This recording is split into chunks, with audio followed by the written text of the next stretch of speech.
Hey guys, welcome to Open Mic with Allie and Michelle. Here we are with the one and only Struggle Jennings, who comes from the wonderful family of Waylon and Shooter. So we're glad to join us. Thank you for being here. Thank you so much. It's such an honor to be here.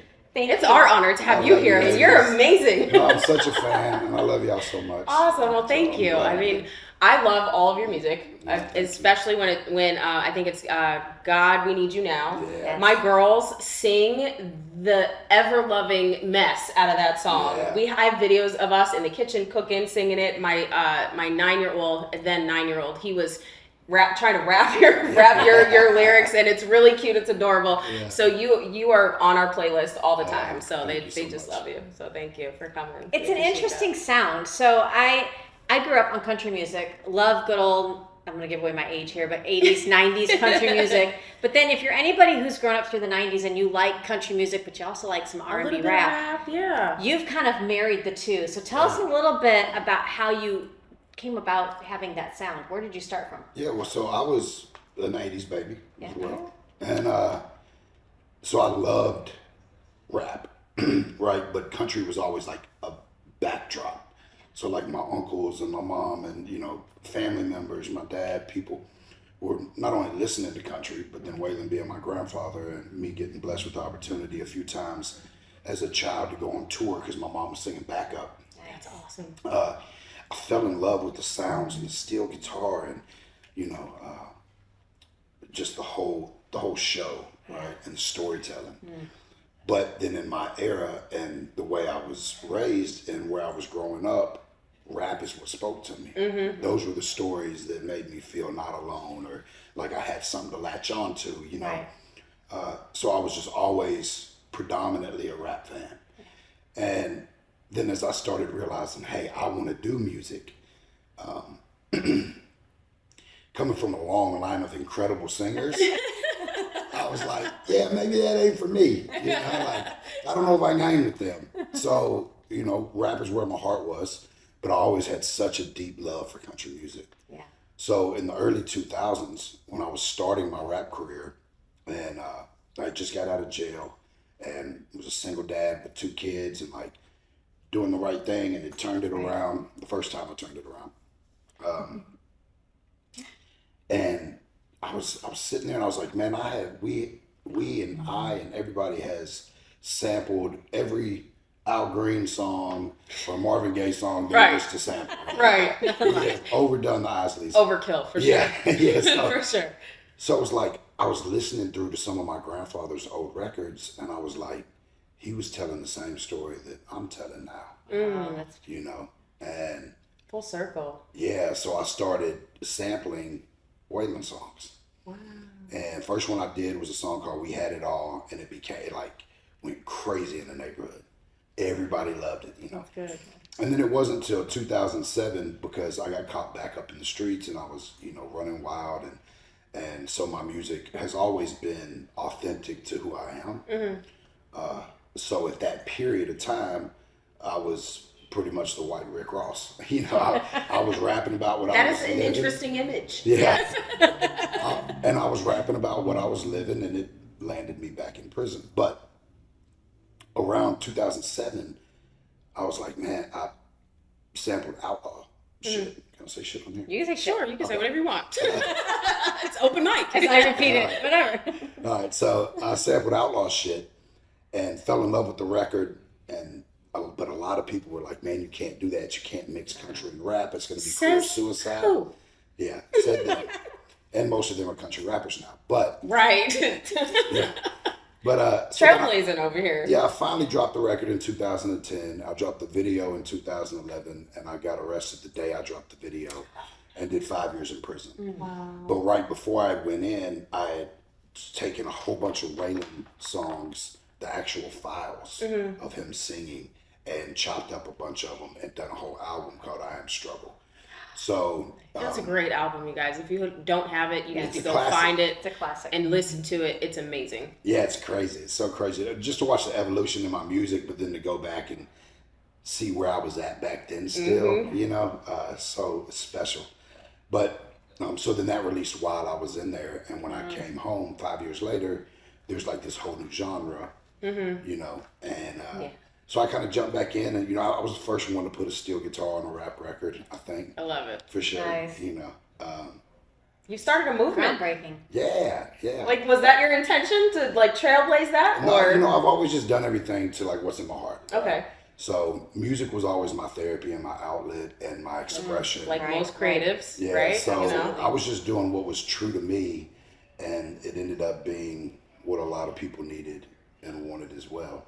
And there's been some great artists that have trailblazed that since. That was going to you be know. my next question is, you know, so what do you make of somebody like a Jelly Roll that has transitioned? Like, what do you I mean, you've started something that's, it's just completely run the course. Like, I can't imagine something like a Tim McGraw teaming up with, you know, to do rap, but it's worked. There's been It's worked through crossovers R&B. before. I mean, Nelly's Yeah. been on a country Yes, album Tim McGraw. a couple Yeah. times before. And So now there's a lot of them. You Yeah, know, Big X so is many. doing a whole album with Jelly and Bailey Zimmerman, and so like, and then of course Post. Right.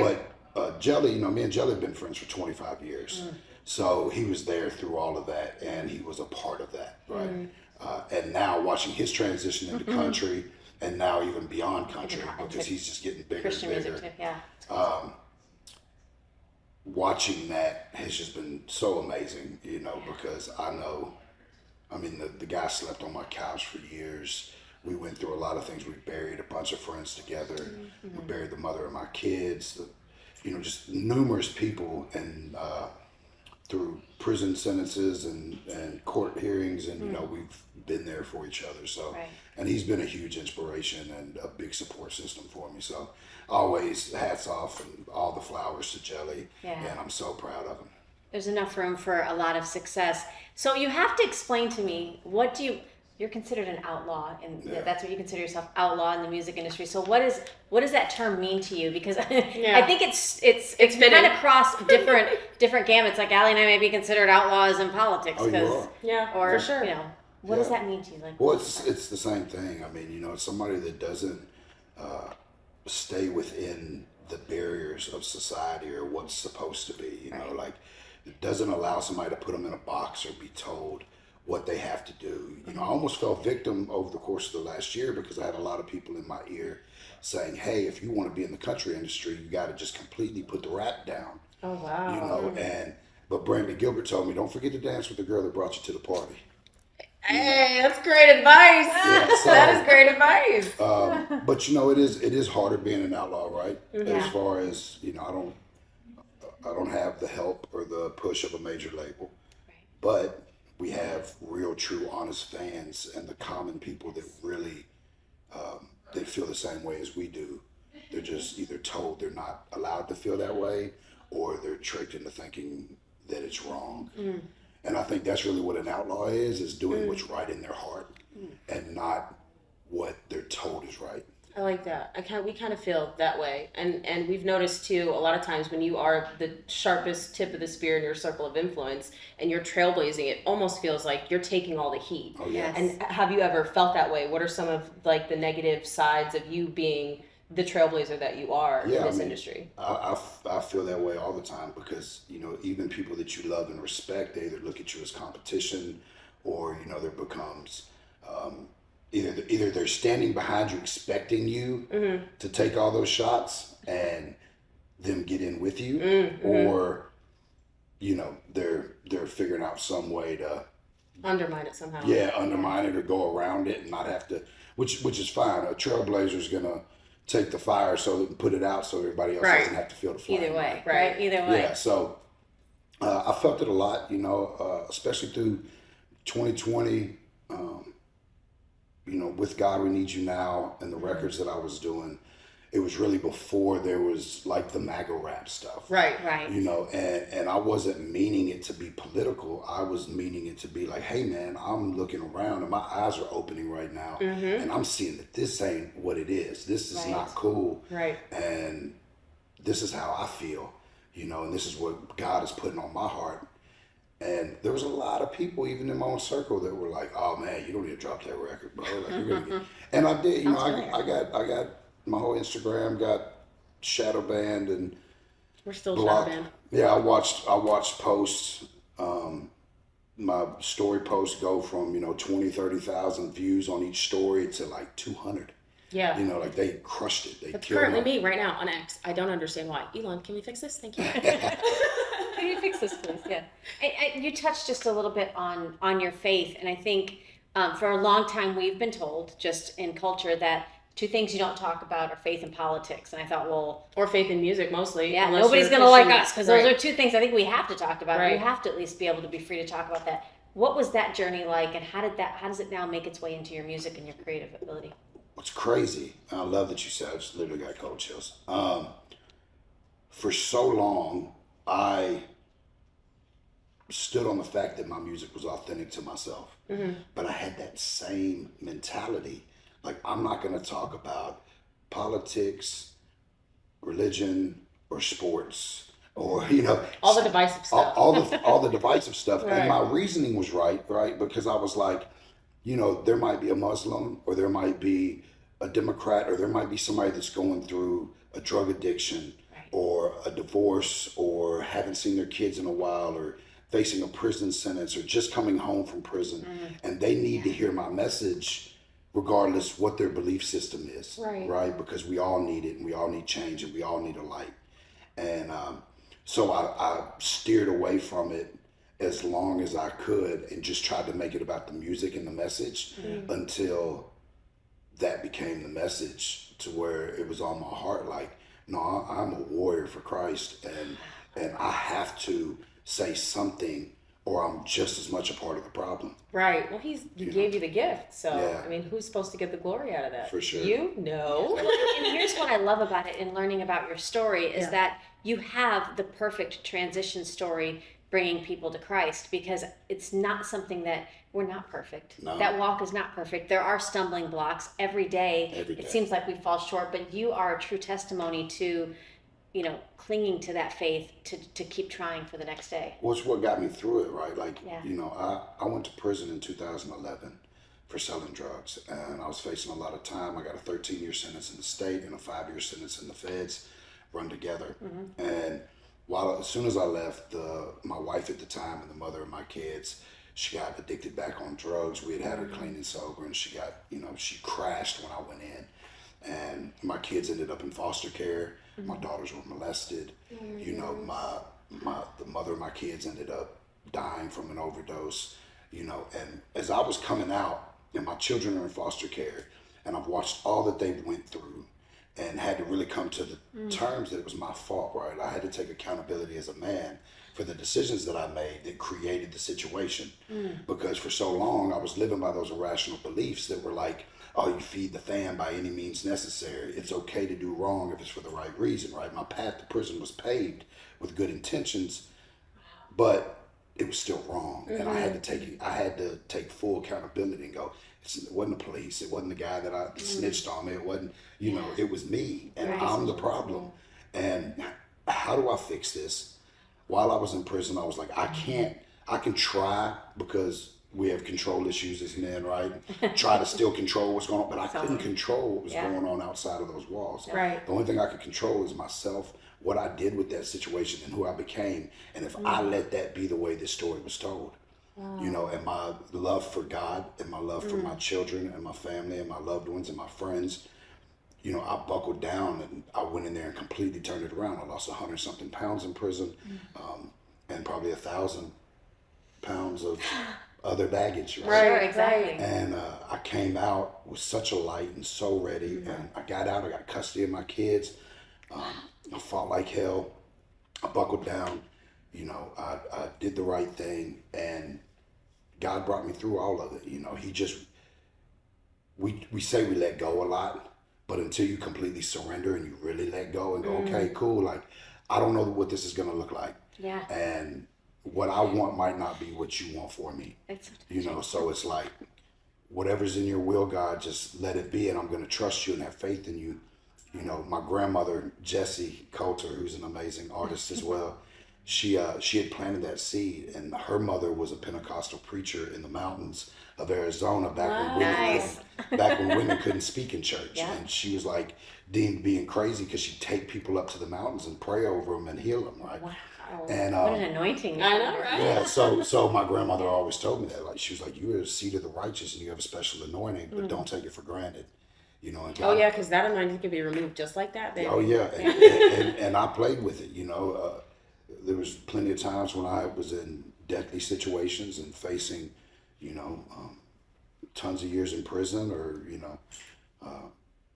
shootouts, and like I lived crazy, and every time, you know, it was like I saw it and I felt it. I felt his presence, and I felt that there was angels watching over me. Right, right. You know, I had a lot of friends that didn't make it, and out of the situations that we were in, and you know, he brought me through all that, and then, but with that, you got to give that back.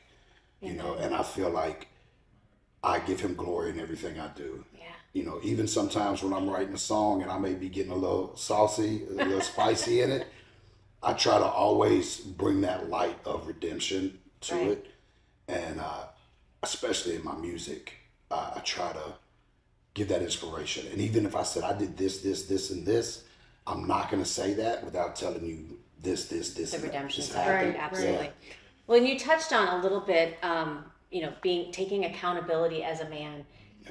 We've seen in our culture. I know it's okay to talk about this with you because it's open mic. Yeah. But you know, we talk about this a lot too, as to, you know, women that are, you know, single now. It's hard to find. I think we've been so tough on men and on boys through like a feminist movement. What is that like? Who did you have a strong male role model, or how did you? Is God that role model for you? How do we help our young men and our men at period to be able to step up and kind of fill that void that we might be lacking in this country lately? Transition from victimhood to Yeah. to Oh, God, it's so bad. It's terrible, and it's one of the things I talk about a lot, and especially like with my sons, because there's this whole gap. I'm watching girls that I know that are 29, 30, mid 30s. They don't have they can't find any valuable men, you know, that aren't either riddled with a bunch of excuses, the victim mentality, the overt narcissism. Yeah, feeling like they're owed something. Well, we've said too that sometimes this what is it, the culture that women are making things very easy now. The hookup culture. Hookup culture is making it hard too. Like the OnlyFans culture, really. OnlyFans, is what it that's is. Yeah, and social media in general, man. That Like too. I tell my sons all the time, even because like with phones and stuff, I'm like, don't let me catch y'all texting a girl to ask her out. You get the nuts and you walk up to her face to face and you ask her out. That part. You know, And open her door. Yeah. And pull her chair out. I got 4 daughters, and I've raised every one of them. You don't accept anything less. That boy better show up to this front door. Right. He's not picking you up out front. Right. He's going to show up to this front door, and he's going to knock on the door like a gentleman. That's good. He's going to meet me. He's going to open the door. He's going to carry your stuff out. He's going to open the door for you. Like, you got to set those standards. And I think so. One of my favorite sayings is, I don't want to hear you. I'll say it on my shows all the time. I don't want to hear y'all complaining about how this country is if you're not raising your babies to change it. Yes! Yes! yes. We Because so needed you on this. you know, because it is, and it's like, how do we change that? It's male role models. I am seeing a little bit of a movement of young boys that are turning that around. Like my son, I got a son named Sincere, and he's heard me talk about how we grew up so much that like I pull up to the house the other day and there's like 20 bikes in my front yard. And I'm like, I love okay, that's how we used to know. Yeah. Yeah, that's how we used to know where everybody was, right? Yeah. And but I think that like the convenience of being able to hide behind that phone and that and the stuff that they're seeing. You know? Yeah. It's so readily accessible. Like it's just, you know, remember when you had to be tethered to the wall with a phone? Oh, yeah. Everybody knew what your conversation was. Now you just Yeah, and you had to call and you had to ask for that girl. Yes. It's her dad. Can I please speak with? Yeah, you know, so Cool. there's a lot of that, and I don't know how to rewind it or reverse it, because so many people have you know, they've built their lives or their careers around social media, around telephones, the accessibilities, the conveniences, that I don't know how we really turn it around except for just keep breathing it and preaching it and just telling these kids like, hey, be a fucking gentleman. And act it out. Act it out. Actually show them what that looks like. 100%. I think that's something that's also missing. Well, I kind of learned it's really easy. It's being a father, right? It's really easy. You give them the best advice you can give them. You be honest and tell them how your mistakes affected your life. Don't sugarcoat it and hide stuff, right? That's good. You lead by example. That part. And then you're there to pick them up when they make their own mistakes. Right. You got to let them make the mistakes, though. You can't save them. Too many times parents are saving their kids, and we can't do that all the time. The problem that these kids have is they also don't have the ability to make some of the same mistakes that we do. Right. Because you take a pill from your friend and it's got fentanyl in it, you're dead. Yep. Yeah. You know, we got to like learn life and do stuff, and you know, that they don't have that. You know, especially with like the sex trafficking and the little girls getting grabbed, and you know, all this stuff as well. It's harder for us as parents now, knowing what's going on in the world, to just let my daughters and them walk to the mall. We were told just don't come back when the streetlights are on. Yeah, I'd be 5 miles away in an abandoned house, you know, like trying to light a cigarette with some matches, you know, or exploring the town. And it's hard for us to let them do that now. I think you got to kind of you got to set yourself up in a secure area, and you gotta be on your toes a lot more than our parents had to be. Yeah. From the heart of Marietta, Georgia, comes a tribute to the spirit of liberty. Liberty Cigars, where history meets craftsmanship. Each cigar tells a story. The Founders Collection honors the visionaries who shaped a nation. The President's House Collection celebrates the leaders who steered it. And the Naval Series salutes the heroes who defended it. Handcrafted with precision, each blend mirrors the essence of its namesake. From the boldness of George Washington to the elegance of Thomas Jefferson.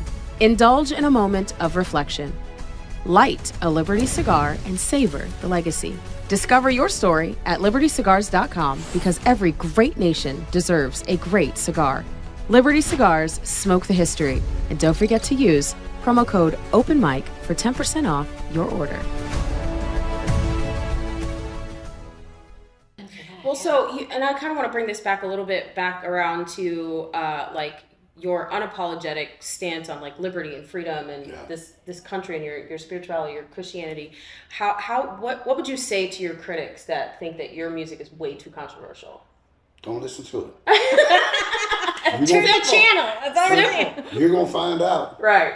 And you know, I may be wrong about all this, but I don't think I am. No, I don't think so either. And, you know, what really did it for me was my grandma Jessie, who, you know, she was married to Waylon. She was the foundation of the family, even though he was the breadwinner stuff. She was the rock that held it together. You know, it's always been, my dad was murdered when I was 10. Oh, wow. And I was raised by a single mom that was 16 when she had me, and she was just figuring it out. Yeah. So it's like strong women have always been what kept men alive. Right? Because we're crazy. Yes, we're the gatherers and hunters. We can go out. We can hold a baby and kill somebody in the same sentence. We can, feed you and make you feel safe at the same time. You know, but without the woman, for one, you wouldn't have birth. But I don't care what they say. You heard it first here. But you know, without a strong woman, you know, the man is not as strong, period, you know. And so, like, when my grandma was like, oh, no, son, this is real. This guy is the guy. This is right. I was like, okay, cool. So has your foundation and your love for America and constitutionality always been there, or has that been something that has been new? No, of course not. Yeah. I was, you know, my mother was super independent, right? And she didn't want handouts from Waylon. She didn't want to ride on a family name. She wanted to make it on her own. So we lived in, you know, lower income housing through all my teens. Until I got, you know, in too much trouble. I joined a gang and was selling drugs and breaking in cars and doing all that stuff, and my uncle got custody of me. And even then, so then I was living in West Nashville, which is like the hood, right? But like surrounded by factories and prisons. And you either went to work every day in the factory or you ended up in prison. Right. You know, and that mentality, but that we can't get out, crabs in a bucket mentality. So I fed into that for a while. I know that my elders were all Republicans, Okay. but I think mentally I didn't care about either one. I didn't know anything about politics, but I probably fell into the liberal mindset because I was big on welfare. I had 20 food stamp cards in my pocket that I bought from everybody, and I didn't realize until I was an adult how those systems were meant to hold people down, keep people broke, keep people mentally oppressed, so they don't rise, right? And I didn't understand a lot of those values until I became a man, till I took accountability. There you go. See, I think that's one of the biggest things is people just don't want to take accountability, right? They want to push it off and they want to justify this by that, and they want to, So, of course, I think most of through my late teens and 20s, I probably would have leaned more liberal. Okay. Because I didn't really understand the values, for one, that the country was built on, and that I was a father, but I was still trapped in that that mentality that I'm never gonna have more than what I got right now. Right. Wow. And it wasn't until I got out, I cleansed myself of all these irrational beliefs, and I became a father and a business owner and a homeowner and a real member of the community. That I realized, like, oh no, I've been wrong. This whole welfare system is killing people. It's completely the pharmaceuticals. I mean, I grew up in an era and in a neighborhood where people went to the doctor to get their pain pills to sell them so that they could pay their rent. Yep. And it's like, that's crushing our economy. It's killing our tax money, right? Because they're on TennCare or whatever, and they're getting this medicine for free just to sell their bills, but the taxpayers paying for those, so it was like seeing the whole, and then learning the whole big pharma scandals, and then down to the food and the propaganda, the commercials, and once you really open up to it, you're like, oh man, You can't go back. Right. Yeah. So one of the artists that you've worked with is, I guess, would be considered one of like the biggest, like, controversial artists, which would be Tom MacDonald. Yeah. Yes. What was that like, and how did that collaboration come about? So Tom MacDonald, before anybody knew who he was a fan of mine, became a friend. That's awesome. I took him out on a tour. He opened up for me. Really? Yeah. That's so nice. Him and Nova came out. He rocked the stage, and I love it. that was probably like 2019. Wow. And then he kept hammering away and worked his ass off. And they got such a special thing, him and Nova, because they're just a couple and a team, and he's been able to stay independent and really crush it, like a lot of people aren't able to do. Right. And haven't figured out. Right. Say that, because they're all everybody's able. Everybody's able. I'm able to do it. I just haven't figured it out as good as they did.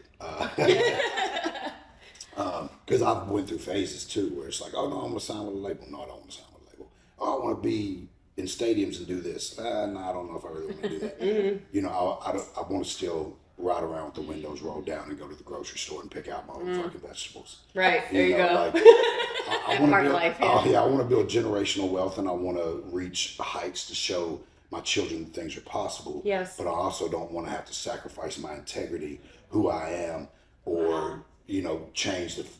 We get one life. I don't want to spend it in the house having to, Draw the blinds. phone call groceries in. You Yeah, know what I right, mean? yeah. Is that why you stay independent? Yeah. Okay, cool. Yep, and that's why I'm gonna continue to stay independent.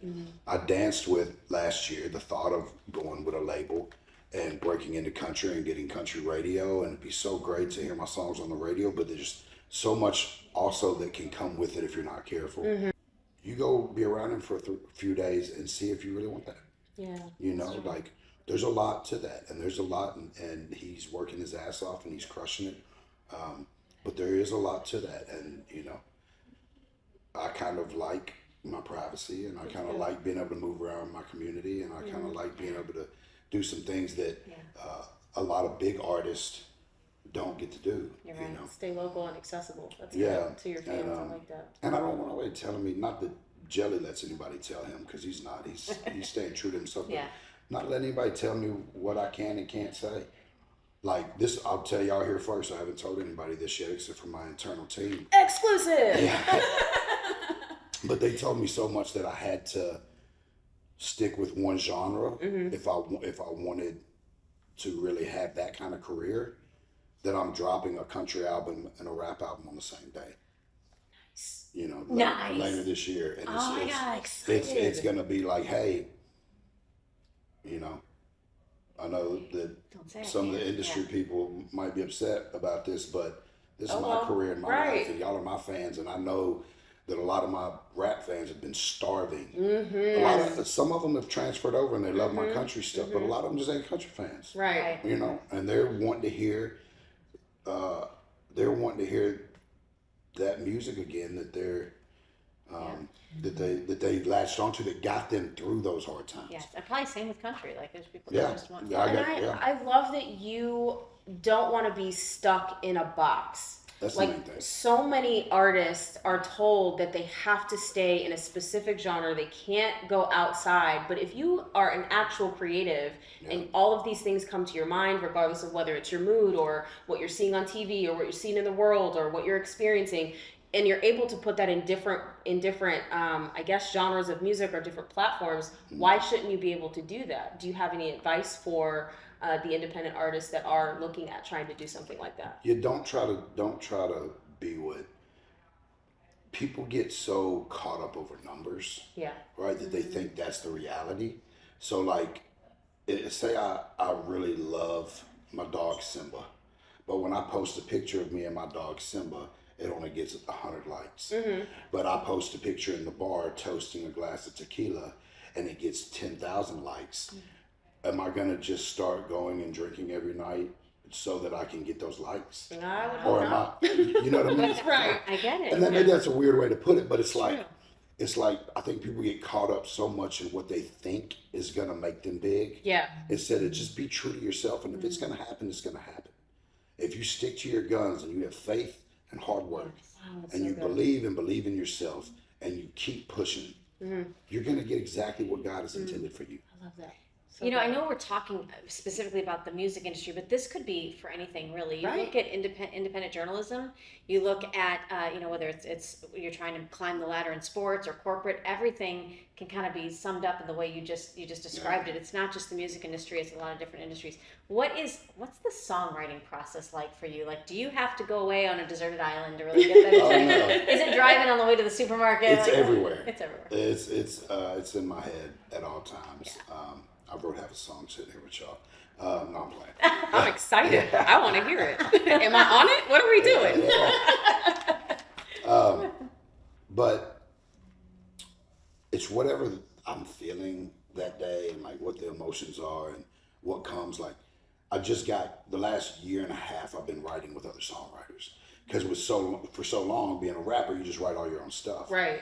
Well, getting into like country songs and writing, it started with me writing songs for my daughter and with my daughter, and then writing for my artist Caitlin Curtis, right, and writing with her. She's awesome. And my other artist J.D. Huggins, and then Bonnie Stewart, who is a Americana artist under me for a long time. Writing with them, it started to kind of spark that fire, and I enjoy that camaraderie and that like bouncing ideas off each other. It's fun. Yeah, so now like I won't do the 11 o'clock corporate song, right, where there's 5 guys in the room. I won't do that, but I'll hook up with these writers that wrote songs that I love, and we'll sit in there and we'll spend, a write is normally like 4 hours, right? They'll book you for 4 hours for a write, and we'll go in and we'll talk for 2.5 hours about life. Yeah. And then a song will come from it. Yep. And it's genuine and it's honest and it's not formulated. I'll never walk into a room and be like, we need to write a hit about this. Yeah. And some people are great at that. I'm not knocking that. Like Tom and those guys, something will happen on the news and they'll write about a topic. Yeah. I've never really been able to do that. I've done it a few times, but my creativity just comes from the emotions and my heart. I'm not saying theirs doesn't, but you know what I mean? Yeah. And it's hard to schedule that. It's Yeah. not like you can. It's just like wanting an appointment with God. You kind of got to just make yourself Yeah. available. You're not Yeah. like you're not on time. I had 15 minutes. No, that's not. Well, how it so works. this brings me to my next question. We heard a new song that you've created with Hadass. Oh yeah. We love Hadass. Yeah. Great song, by the way. Yeah. What was the inspiration behind that? Well, so Sonny had called me, and he said, "Hey, I want you to come down here. There's this really cool thing happening down here, and I want you to come do a song and check it out and be a part of it." So I was like, "All right, cool." I had no idea what I was walking into. For one. Most of us don't. So I come in and we pull up and it says "We the People Clinic," and I'm like, "Okay, this is cool, right?" Well, first I knew that it was a song about autistic children. Okay. So I had told Sonny, I said, well, I would love to, because I have some autistic nephews and family members and stuff, but I would love to go meet some of the families and the kids before I write the verse. Yeah. You know, I want to feel Yeah. and be able to convey what they need to hear. So pull up to the clinic, walk in, meet this big guy named Vic. And I'm like, have we known each other 30 years? Like, he's just one of those souls Yeah, that, like, yeah. as soon as you meet him, you're like, oh yeah, he's one of my people, and he's incredible. And then to watch all the stuff that they're doing, and then, you know, sitting with the family, a couple families, and watching one of the fathers crying, saying he just wanted to hear his daughter's voice, right? So I came back and conveyed all of that through my verse, what I felt leaving there that day, and like, if I was him, what I would want to say. Wow. The next morning, that little girl spoke her did. first She did. words After and treatment. smiled Yeah. for the first time after the treatment. Yeah. And I mean, it was such a beautiful moment that I'm back here now. So excited. You know, so, cutting the whole album. But I love it. but yeah, so yeah, I love what they've got going on there. It's so special and so real, and it's true. Like, I mean, he's really fighting Yes. that fight, and he's Yes. doing it in the way, you know, some of us, I know him, some of us would love to fight a different way, you know, but you got to attack the problem right at the source, you know, and I think he's winning a battle. Absolutely. And hopefully a lot of people pick up their swords and fight that same fight with him. That's so true. So this is a documentary that will be coming out about what We the People Clinic, with the help of Vic Miller, what they're doing to try to this groundbreaking treatment that really is reversing the effects of autism. And your song will be featured in that. So you know, just like we could talk for just a second about somebody like Vic. You know, you would think that God is going to choose the people that are the most qualified, right? So why get involved in a healthcare setting if you're not somebody that's a healthcare professional? But he doesn't call the equipped, he equips the called. And I think that if we can remember that, whether it's independent media or it's music, whatever that looks like, right? We all have a calling. Yeah. Sure. Yeah, because I prayed really hard to sing like Teddy Swims, and he hasn't quite gave me that. But in the last year, what I can do vocally is night and day from what I could do a year ago. Yeah. Because I got with that vocal coach, I listened to God and said, okay, this is what I want to do. I'm gonna put the work in. I know you got me regardless, right? If it's meant to be, it's gonna happen. If it's not, something else greater is gonna come from it. Amen. Right? Once you learn how to turn your obstacles into opportunities, you know, and you say, okay, I may feel like this is an obstacle, but this could just be a lesson, and it's an opportunity to learn something. If it's a hard time, it's another notch under my belt and story on my testimony. Yeah. Like, I know that I'm gonna get through this, Right. because no weapon formed against me shall prosper. Amen. So Love this. I know I'm gonna get through it, Yes. right? And I don't know what it looks like, but I know he's got me, so I'm gonna do what's right, and I'm gonna keep pushing through it. Once you really start doing that, you don't really deal with disappointment anymore. Right. Because I'm looking back, so many of the things that I thought were trauma or heartbreaking, which I hate using that word. The kids all now talk about their trauma. I'm like, please. It's like so overused. Yeah. It's so overused. Yeah. If my kids say they're overstimulated one more time, that's called being excited. Like, enjoy It's it. an emotion. It's okay. It doesn't last forever. We felt that as moms. Yes, yes. But I look at the things that were really hard times of mine, something great always came from it. And God gave me something that I needed for the next phase. And I learned a lesson that I needed tomorrow. And I got a little bit stronger, that I was able to deal with things that were ahead that I couldn't have foreseen. Right. So I really feel like, everybody just keep pushing. Keep pushing through that. Just keep That sounds pushing like a through it. song. Yeah. Yeah, we'll write it today. Okay, let's go. Is there anybody that you are looking forward to working with in the near future? Or someone that you would want to work Oh, with? there's so many incredible artists out there, like, especially in the country world. Yeah? I'm seeing all these, like, right now, my Uncle Shooter's producing Charlie Crockett, and he's Okay. just so cool, and like, that same kind of like, just F it, I'm me, Okay. and then you got guys like Marcus King, who's like one of the most talented. My good friend Teddy Swims, I'd love to work with him, and I just got into the acting business. Yeah? Nice. I got my first role last December. It hit theaters in March. It did good in the theaters, and now it's on streaming. It's called Day of Reckoning. Okay. You're reckoning. All right. It's with Billy Zane from the Titanic and a bunch of other movies, but Billy Zane's in it. A couple other incredible actors. One of them, Zach. I don't know how you say his last name. I think it's like Roig, but he's. My kids were like, "Oh my God, that's Matt Donovan from the Vampire Diaries." Yeah. You know Oh my him? gosh. And I was like, "Oh, just in a You movie have together." arrived, Dad. Yeah. You've arrived. You're too cool. Yeah, and then Trace Zach. Atkins. Yeah.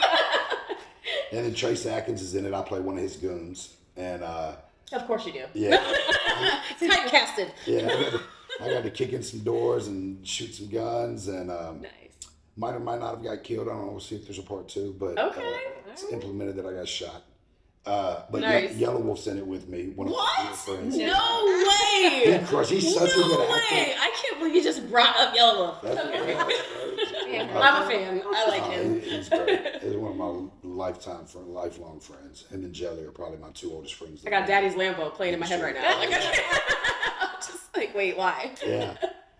So he's in the movie too. So Okay. you're gonna watch Day of Reckoning, I will and then watch that. the producers were so amazing. It's a ESX Productions, and then backed by Warner Brothers. Wow. So like, Okay. I got to go out and do the whole thing at Warner Brothers Studio. Nice. The big premiere and stuff, and cool. and then they called me back, and so I just finished shooting a Christmas movie that'll be coming out.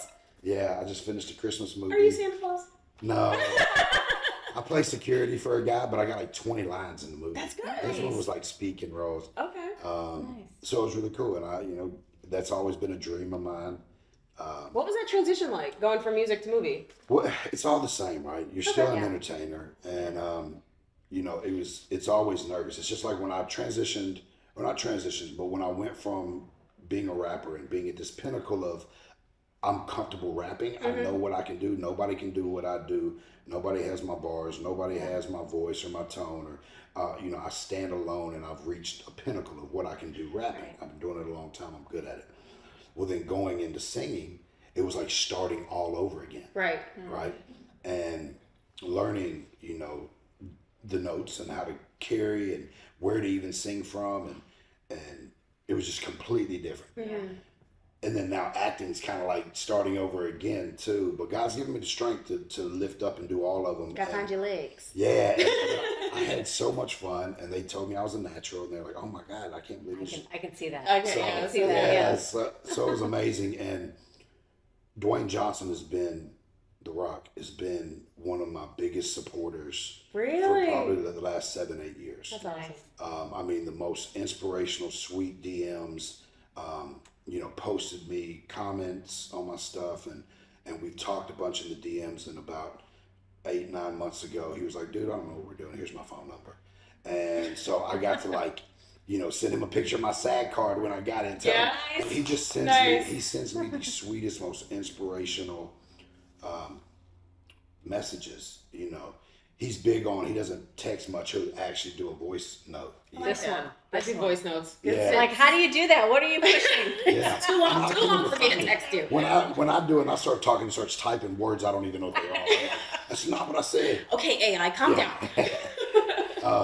But so I would love to work with him sometime in the movie industry. industry. And He's pretty funny too, so I Yeah. can kind of see that. You guys Yeah, are but playing a this little last- comedic role, and Yeah, that'd be cool. this last one I got to be more lighthearted. The first Yeah. one, it was just like tough guys shooting Knocking up heads everybody. together. This one I got to be a little funny, and, Okay. and so it was fun. Like, What do your kids think? they love it. Yeah. Well, you know, and the thing is like, I love getting to show them because my kids have been through some shit.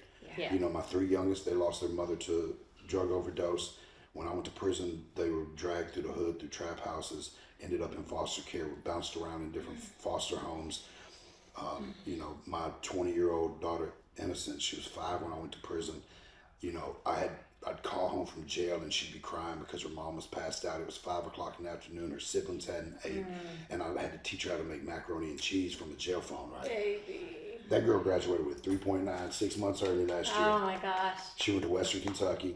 You know what I mean? Like, she's crushing it. She's living life, and she hasn't let her past define her. My 17-year-old daughter, she doesn't have a grade on her report card less than a 97. Wow. You know, she's riding around in a brand new Lexus SUV, works full time, goes to Bible study in the morning before school at the coffee shop. Shut Has an up. incredible boyfriend that's like huge soccer star. So like, I'm watching the tide shift and Breaking generational curses Yes. through strong leadership. Yeah. Yes. And And accountability. and accountability.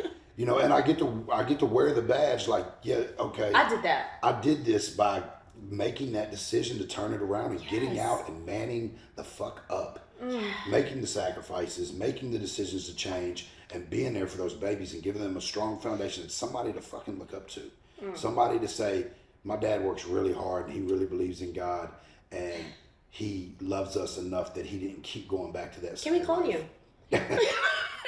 There's way better. There's way better out there than me, baby. I'm still. Can we clone this? I'm still mentality messed is up. important. I'm rough around the edges, but and then my 2 stepkids, they lost their father to a drug overdose. Oh wow. My 2 oldest kids, their mother, she's 3 years sober now, and she's doing good, you know. That's good. And all my kids are thriving, you know. My daughter Brianna, I think she's put out like her 5th album. She works 10 hours a day on a farm just because she wanted to learn how to grow vegetables. She's out Good there for like her. That's cowboy boots, you know, shorts with her hair up, pistol on her waist, digging strawberries up, you know. I love it. Brings me a big basket of fresh fruit and vegetables every week. And,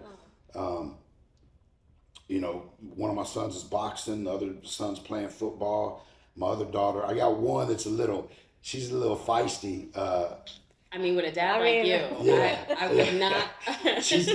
I'm still trying to be like, There's gotta I be know one that's how it used to be, but you see, like, see like what baby we're doing. girl, I'm gonna need Yeah, you but to like she's- not be so. I might know Yeah. what that's like. But she's gonna be so great because she's so hard headed and stubborn, and she will not. Oh, take, so that's not a bad thing? no, not at all. No. We should She's embrace that. strong-willed. Yes. Yeah. Oh, wait till you see what she ends up doing with her life. I Yeah, bet. she's either gonna be a lawyer or she wants to do hair, and I'm like, you are going to own the biggest salon in Nashville because you run shit. You know what I mean? So, Nice. and then my other son, he just got his first apartment, and he's doing good. He got him a job at FedEx. So like all the kids are thriving. Everybody's doing good. amazing. They don't have to think the way I thought. They don't have to be caught up in the same cycle that their families have been in before. You know. And they've all learned so much and have so much strength and resilience. And every one of them has such a great testimony now that, like, no telling, they may change the world. So I just keep plugging away and trying to be the best that I can be, and you know, living in gratitude and thanking God and asking God for a lot of forgiveness every day. You know what I mean? Yeah, every Because day. you know, we're human, and you know, he knew that, right? So, Have you ever experienced cancel culture? well, I probably would have if I ever believed in it. Oh, okay. I believe in it. No, I mean, I know that I've seen it right. exists, but I've always been like, well, you can't cancel me because I don't care. There you go. You know what I mean? that. Like- I didn't require a membership. Try to cancel. Yeah, right. Yeah, but you know, I've seen it, and some of the things, you know, I get. Like, I had a fan going in on me because I wear Jordans, and they're like, you know, that's made by slave kids in China, and I'm like, you're not going to take my Jordans away from me. I wish I could fix China. Right. I wish I could fix that. But Michael Jordan was a huge Yes. inspiration in my life, and he was, he was somebody that I always looked up to as a champion and a man and a sports player, and so I love the shoes, and I couldn't afford them when I was young, so now I like to have them. And you're not going to save China by one pair of shoes. No, You're not. no. Anyone else in culture inspire you? You just mentioned Michael Jordan. Anybody else? Like musician-wise? Well, musician-wise, I've got them painted. I got a big mural in my house, and I've got, this is crazy, I've got Waylon, of course, right? Yeah. I've got Pimp C. Okay. I've got Tupac. Of course. Yeah, I was great. And then Michael Jackson and Elvis, right? Because Great. of his musical influence. Oh, that is right? amazing. That was my era, and I've had fans say something about it too. Michael Jackson, I'm like, listen, Stop. what He was an icon. Yeah, like what he did, like he's not here to defend himself for one. Exactly. If he did do that, shame on him. I love his music, and Right. Well, we have a running joke in my family that Prince is my dad. Oh yeah. So my mom is like obsessed, and she's met him a few times, I and can like see it. my father kind of resembles Prince a little bit. And I was Yeah. like, Mama, you got a type, don't you? Yeah. That's so cute. It's a running Prince joke. was great. Gwen Guthrie is my aunt. Oh, yeah? Wow. Yeah. So I got a little bit of that in my family, just a little bit. But there's been so many people that inspire me and still do. I see artists all the time that especially like a lot of the older artists that are like stuck to their guns and they're still making, like, to watch George Strait, he's got to be 80, right? He's up there. I just watched him and Chris Stapleton last year at Mile High Stadium, and I was just like, man, that's what I want. I don't care if it's on Mile High Stadium or it's in a honky tonk. Yeah. But I want to do this till I'm 90. That's I awesome. want to sing, and that's one of the reasons That's that inspirational. as I was growing into the person that I am, that's one of the reasons that I wanted to make country music, because I love country music, but I don't think I could be up there rapping at 92. I think you could. Maybe. I think you I can could do it. definitely get up there and play a guitar and sing some more cowboy songs. Absolutely. Right? Tune in for that too. And I came fresh home from prison wearing cowboy boots and turquoise. And my story with turquoise was, when I was a kid, it was always my favorite stone. But I was so caught up in it wasn't cool. Yeah. Right? Yeah. So I was so caught up in it had to be diamonds and all this flashy stuff. Culture. Yeah, culture, right? Then I was like, you know what? When I get out, I don't care if they think I'm gonna wear turquoise. And so I got turquoise grill and everything. I've had that grill since 2019. Wow. Okay. Yeah. I was tagged when Beyonce posted hers the other day. I was tagged like 500 times. People going, Struggle did it first. But I love it. You got to show them where it started. I'm just saying. yeah. But the men that I looked up to, because that's another thing. It's like you have to find something to latch on to as well, something for guidance. Yeah. And like in prison, when I walked in, I saw the two different groups of people: the guys that were gambling and smoking and watching TV and eating honey buns and talking shit and talking about their old life, and then I saw the guys that were going to every class, reading books, training on the yard, getting in good shape. You know what I mean? And I was like, oh, that's what I want. Okay. Right? I didn't want to stay in the same pattern that I had been in and go over there and all the foolery. That's good self-awareness. Yeah, so then that was like the first step. And then when I'm in prison and I'm stripping myself completely down and finding out where all my character defaults are, why do I keep ending up in these situations? I was like, well, I need to latch on to some male role models that I had in my life that in hindsight, I may not have listened to when I was young, but that were the best for me, Right. And that was like my Uncle Tadpole, Waylon, and a few other men. So I was like, you know what, when I get out, I used to walk around in Waylon's cowboy boots when I couldn't fit them. Like, I'm going to get out and give me some cowboy boots. Some cowboys. And so Yellow Wolf, he actually bought me my first pair of cowboy boots and my first turquoise necklace when I hit the Federal Halfway House. That's so cool. Speaking of cowboy boots, I already took a picture of yours. They're nice. They're nice. Stallions. Stallions been great to me. I mainly only wear like Lucchese, and then I was wearing Lucchese for a while, and they had a guy working there named Dan Bowen, or Dustin Bowen, sorry, Bowen Boots, and I would tell him, I'd be like, man, you're going to have your own boot company one day. He was like, nah.